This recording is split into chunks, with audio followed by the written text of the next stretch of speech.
Kalaman nga rin po ng mga balita, ito pong nangyari sa isang grade 4 student dyan po sa 13 Martires, Cavite na sinasabi nga po na namatay dahil di umano sa pagkatapos lang na deworming activity na ginanap po sa kanilang eskwelahan. Para po sa ilan pang detalye, kausap po natin ngayon, o makakausap natin ngayon si ASEC Roger Masapol, ang Assistant Secretary po ng Governance and Operations po ng DepEd. Magandang umaga po, ASEC. Ay, magandang umaga sa inyo ni Manong Ted at si Tata. Opo. ASEC, ano na pong initial findings ninyo dyan po sa nangyari dyan sa grade 4 student sa Cavite? Kahapon po pumunta po ako doon sa site at sa kasalukuyan po isinasagawa ang autopsy ng bata at epidemiologic assessment para po talaga ma-establish ano yung immediate cause ng death. Kasi right now po, hindi pa talaga maikabit doon sa ininom na gamot ng bata yung kanyang pagkamatay. So, para po mas kampante po ang lahat, ay antayin po natin yung resulta ng autopsy na sinasagawa. Pero ang confirmed cause of death na po nung bata ay infection leading to septic shock. Tama po ito, ASEC? Tama, ito po yung nakalagay sa sa kanyang death certificate po. Pero parang ang request ng pamilya ay mas malalim na investigasyon at malalaman lang po kung halimbawa mali itong sa death certificate o tama ay through ito talagang autopsy.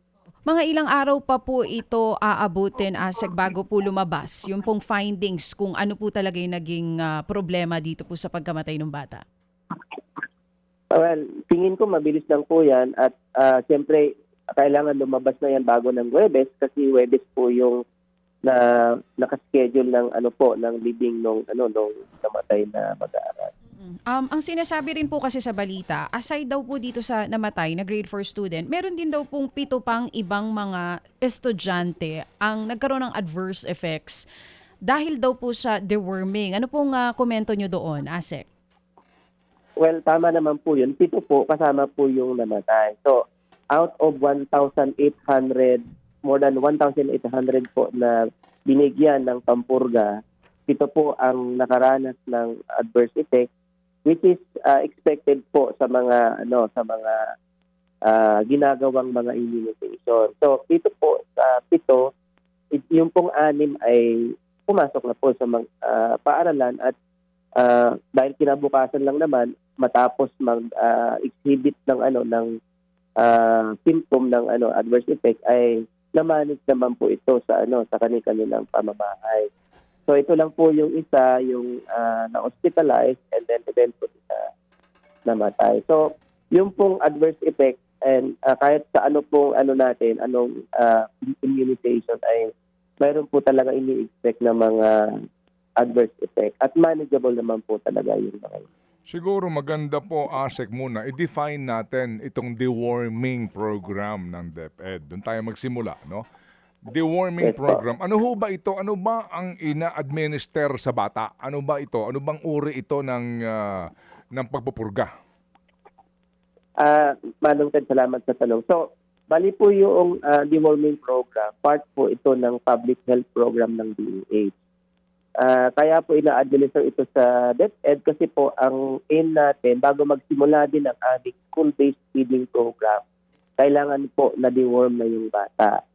Sa rason na siyempre, kailangan bago magpakainin yung mga bata, lalo na yung mga stunted and malnourished, ay malinis sa mga natin, worm infection para ma-maximize yung effect noong pagkain na ibibigay natin sa mga bata. So, long-standing na po ito, Manong Ted, na programa ng DOH in partnership with DepEd. Dekada na po ang programa na ito. At ang binibigay po nito ay chewable po itong albendazole po na globally, po ito, ginagamit globally sa mga deworming program ng mga government ng hindi lang po ng Pilipinas. Okay. So kasi po dati-rate, ang mga bata kasi may bulate sa tiyan, di ba? Usually. Opo. Okay. So deworming, para ka dumumi, ilabas mo yung mga nasa loob mo ng tiyan mo ng mga bulate. Tama po. Yun eh. Dati-rati po kasi, di ba may gamot, Combantrin? Yan po yan eh, dati, 2 no? months rin na. Opo, opo. Nakatikim ako niyan, Manong Ted. Yes. Opo, yung nga po yun. So ito ho, chewable ito at ito po ay authorized ng DOH. DOH mismo ho ba ang nagpapatupad nito o DepEd o school officials?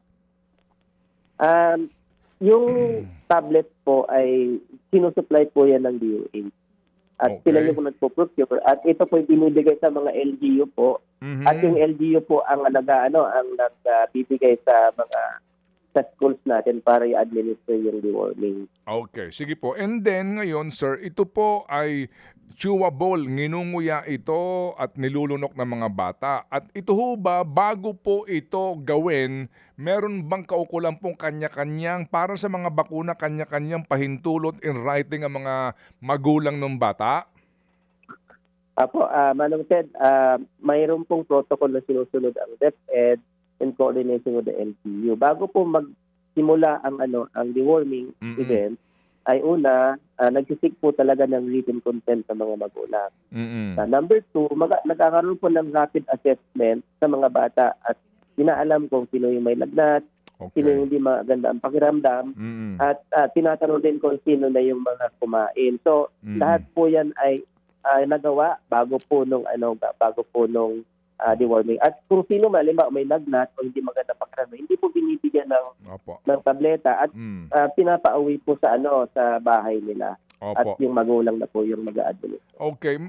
Ito ho bang programang ito, meron na ho ba itong kaakibat na babala na meron po itong mga adverse effect, no? Kumbaga, kapag ho ang bata ngumuya nito, yung mga posibilidad para sa bakuna ba o lalagnatin yung batang yan, di ho ba? Mga ganon. Meron na ho bang kaukulang ganon po na protocol din at study? Yes po, Manong Ted. Actually, doon mismo sa lagayan ng medisina ay nakalagay po doon yung mga potential na adverse effect po na pwedeng maranasan ng mga kabataan. Pero po, gusto ko lang pong i-emphasize na of the more than 1,800, ito po yung nag-exhibit. At nalulungkot po kami at po yung isa ay after natulungan nga po. Pero yun nga po, Manong Ted, gusto lang i-emphasize natin na antayin po natin yung result ng autopsy para malaman po talaga natin. Opo. Yung nga po, kung ano mo pa talaga ang cause of death nitong bata, bagamat ito nga po yung nakakalungkot na pangyayari, na mabalitaan natin na may isang bata po sa makabilang buhay dito po sa particular na paaralan na ito. Ano ho bang sabi sa inyo? Sino ba gumagawa ng autopsy? NBI ho ba? Dumulog po yung magulang po sa NBI para humingi po nga po ng tulong para sa autopsy po, Manong Ted. Okay. Ano po ang leksyon dito kung meron man sa DepEd para po sa mga deworming activities po ninyo in the future? Well, sinunod naman po ng DepEd yung ating mga protocols, pero tingin ko po mas paigtingin po yung community information dissemination sa deworming program at fully informed po yung mga magulang sa deworming at anong benefits nito at ano yung posibleng side effects ng deworming sa kanilang mga anak. Opo. Sige po. Sir, ito lang po, no? Ito pong San Jose National High School sa Tacloban, nagsuspindi po ng klase today kasi meron po na naman nagbanta sa Facebook at nagpapakilalang kaibigan niya si Nash. Kaya ngayon, nag-shutdown na naman po ang eskwelahan. Meron ba kayong informasyon tungkol dito, Asek? Well, sa totoo lang, Manong Ted, ngayon lang namin na-receive yung kanina po na-receive namin yung information at kinukuha po namin yung talya. Pero tingin ko po tama po yung action ng paaralan kasi nga po siniseryoso po natin ng bansa ngayon. At ang hindi lang po talaga maganda kasi minsan ang nauuwi na sa prank po yung mga banta at nasasayang po yung learning days ng mga bata natin. Pero Manong Ted, yun nga po, in-alert na namin yung aming mga tauhan sa baba, sa Region 8 at kunin yung mga detalye, Manong Ted. Okay, siguro within the day meron na po tayong informasyon kung saan ang gagaling ito, sino may gawa nito, at kung ito ho ay matutukoy at papanagutin po siya sa ilalim po ng batas. Tama po. sana po bago mag-lunch time, meron na po tayong information. Okay, sige po. So, ASEC, huwag kayong magkakasakit at alam po namin kung gaano po kahirap ito pong inyong ngayon trabaho at sa dami po ng inyong dapat na ayusin sa kagawaran. Salamat po, ASEC Roger Masapol. Salamat po, Manong, and Digit Chat. Apo, thank you.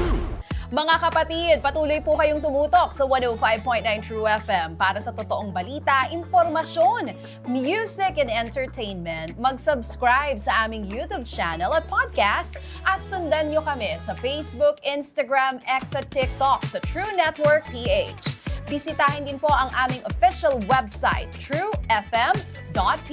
At panoorin din kami sa True TV Signal, Channel 19. Kami po ang 105.9 True FM. Laging true sa'yo, kapatid.